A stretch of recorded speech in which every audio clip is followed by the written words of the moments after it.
আচ্ছা, কখনো ভেবে দেখেছো আয়নার সামনে কোনো অক্ষর ধরলে কেন সেটা উল্টে যায়? এটা কোনো ম্যাজিক নয়, এর পেছনে আছে বিজ্ঞানের কারসাজি, যাকে বলে ল্যাটারাল ইনভার্সন বা পার্শ্বীয় পরিবর্তন। আয়না কিন্তু ওপর নিচ উল্টায় না, সে শুধু ডান দিককে বাম দিকে আর বাম দিককে ডান দিকে পাঠিয়ে দেয়।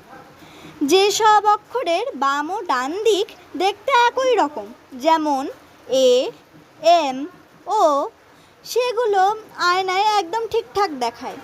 কিন্তু এস, বি, এদের মতো অক্ষরগুলো অপ্রতিসম হওয়ায় আয়না তাদের প্রতিফলিত রূপটাকে উল্টে দেয়। সহজ করে বললে, আয়না শুধু আলো প্রতিফলিত করে আর আমাদের চোখ সেটাকে মস্তিষ্কে উল্টোভাবে প্রসেস করে। পরের বার আয়নার সামনে দাঁড়িয়ে নিজেই তখন চেক করে দেখো।